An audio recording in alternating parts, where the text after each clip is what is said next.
So what's going on here? So much is going on with Bitcoin, Betty. And you know what? I spent all night sort of talking to people on Reddit, tweeting with people about it, calling up my buddies who are in venture capital. It's really a number of different things, but the general idea is big corporations, big money, venture capital, even government regulation, everybody seems to be getting behind it. Even television news anchors aren't so cynical anymore as they had been in the past. Don't look at me. Let me, you mentioned a few things. Obviously, Apple, if Apple allows Coinbase and other Bitcoin apps onto its ecosystem, that's a huge thing for adoption because so many wealthy people, would-be investors in Bitcoin, use Apple products. I personally got rid of my iPhone and got a Samsung because it was easier to use my wallet on an Android, but a lot of people aren't willing to take that step.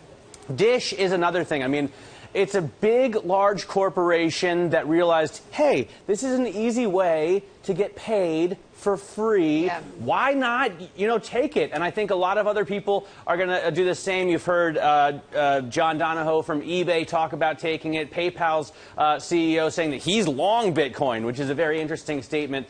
And then, if you look at the venture capital money over the last 3 years, it's amazing. In 2012, $2 million of venture capital money came into the Bitcoin startup world. Last year, $88 million came into it. And this year, and it's only June, we've already got $113 million. So people like Tim Draper, people like Mark Andreessen, people like Fred Wilpon, big names buying into it. So what about the tax issue? Because I thought that was kind of a big issue on Bitcoin. Right. So the IRS ruling, I think, it's widely sort of misunderstood. People are more optimistic about it. It's not that if you make money in Bitcoin overseas, you don't have to pay capital gains on that, but you don't need to report those accounts. And look, the IRS is getting into this and regulating it. The U.S. regulators are really on the forefront of Bitcoin regulation around the world, and none of it has been incredibly sort of China-style negative or Russia-style negative. So I think all in all, the signs are looking good.